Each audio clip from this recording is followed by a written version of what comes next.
What's up, everybody? This is Kyle Thumb, and today we're talking about 11 more appointment setting tips. Appointment setting and appointment setters still don't get enough respect, so we're going into it more. So this is 11 more tips for appointment setters. Let's get into it. Number one, always remember the time zones. I have sometimes encountered this maybe more often than you might because I have managed an internal call center and managed calling leads in all different time zones across the United States. It was much more challenging to kind of keep track of when's the right time to call that a specific lead than it would be if you're calling people that are only in your market. Regardless, make sure that you always know exactly what time it is for the lead that you're calling. And if you are calling leads in multiple different markets, my recommendation is to create a notification that lets you know when specific groups of prospects are kind of entering that ideal call window. Tip number two, have their info on hand. We all have CRMs, we all have software.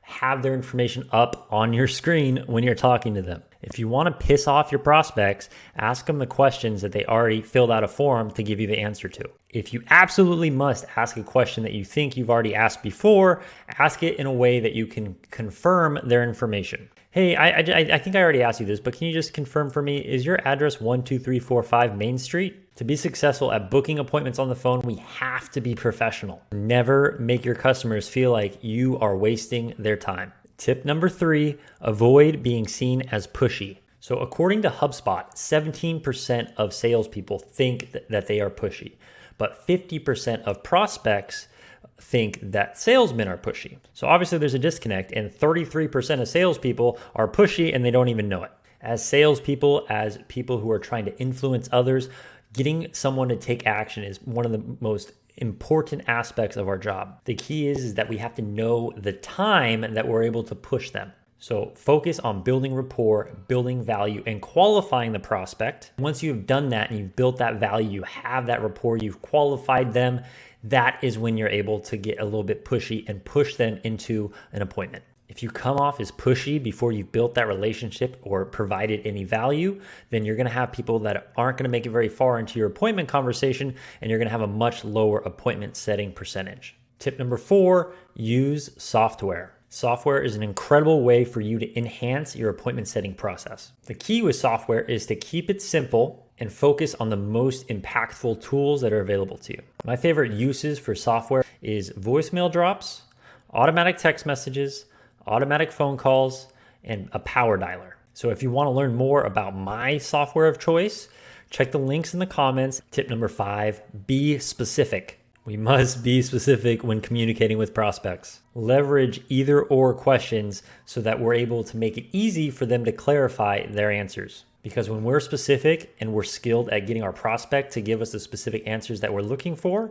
we're going to be viewed as someone who is educated, someone who is professional, and someone who is very thorough with our job. And once again, in order for them to take our appointment and treat us with respect, we must be professional. Because when we're professional and they believe that we value their time, they are going to value our time. Tip number six, be prepared for objections. Appointment setters probably get objections more frequently than closers do. Yet for some reason, we never practice overcoming objections with our appointment setters. We need to give appointment setting a little bit more respect. Qualifying a prospect and booking an appointment is much harder than just asking them a list of questions. Managers that are managing successful appointment setting teams, they plan, they manage, they train their appointment setters almost as much, if not more, than their closers. So have your appointment setters create a list of objections that they encounter on the phone, especially ones that stump them. Then as a team, brainstorm, work together, and practice the responses to overcome those objections. Tip number seven, when in doubt, use a script. So I am not the biggest fan of scripts, and ultimately I want my appointment setters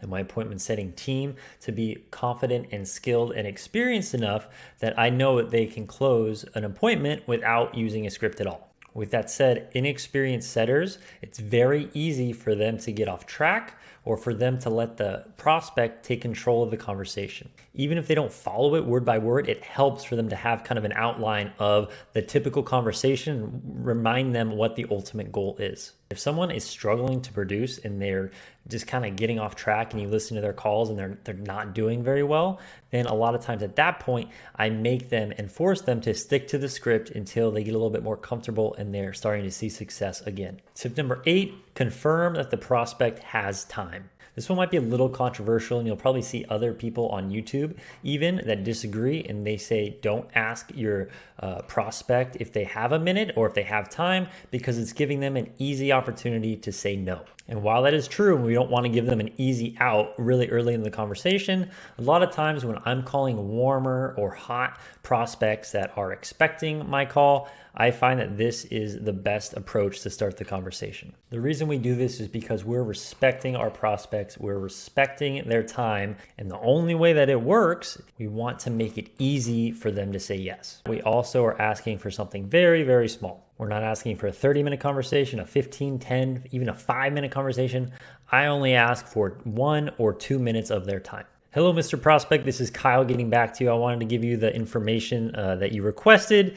I just have 2 questions for you. Do you have 2 minutes? It's only 2 minutes. It's a small ask, and I'm doing it in a way that it's going to make it easy for them to agree to it. Tip number 9, assume the appointment. If we've qualified a person, if they've been on the phone with us for a few minutes, we're assuming that they're looking to move forward. Just like a sales rep in the home or on the phone of the closer is able to assume the close, we are going to assume our close and assume that we're moving forward with the appointment. We don't ask them. It's way, way, way too risky to ask them, would you like to move forward? I could be 95% on my way on board with a purchase, and when someone asks me that, my instinct is to say no. So instead, assume the close, move forward with booking. Tip number 10, ask for referrals. So this is something that appointment setters never do. You definitely wouldn't do it with every single prospect that you come in contact with, but if you're completely connecting and vibing with somebody, then you want to take the chance and ask for referrals when the opportunity presents itself. The key is asking at the right time and asking in the right way. The right time is when the customer is saying thank you. So ask for referrals when the customer is grateful and expressing their gratitude towards you. And so in the link, I'm also going to include another